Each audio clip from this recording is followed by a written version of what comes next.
রামকৃষ্ণ, অনেক দিন ধরে অনেক বিষয়কর্ম করেছ, এখন সব গোলমালে ধ্যান ঈশ্বর চিন্তা হবে না, একটু নির্জন দরকার। নির্জন না হলে মন স্থির হবে না, তাই বাড়ি থেকে আধপো অন্তরে ধ্যানের জায়গা করতে হয়। শ্যামবাবু একটু চুপ করিয়া রহিলেন, কি যেন চিন্তা করিতেছেন। রামকৃষ্ণ সহস্যে, আর দেখো, দাঁতও সব পড়ে গেছে, আর দুর্গাপূজা কেন? সকলের হাস্য। একজন বলেছিল, আর দুর্গাপূজা করো না কেন? সে ব্যক্তি উত্তর দিলে, আর দাঁত নাই ভাই, পাঁঠা কাবার শক্তি গেছে। শ্যাম বসু, আহা, চিনি মাখা কথা।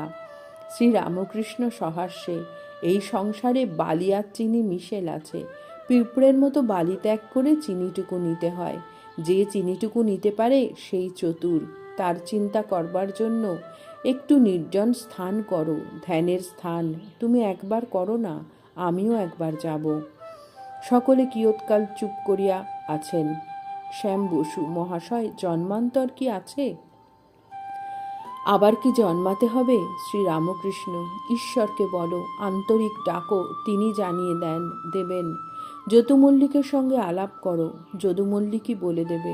তার কখানা বাড়ি, কত টাকার কোম্পানির কাগজ, আগে সেসব জানবার চেষ্টা করা ঠিক নয়। আগে ঈশ্বরকে লাভ করো, তারপর যা ইচ্ছা তিনিই জানিয়ে দেবেন। জয় ঠাকুর।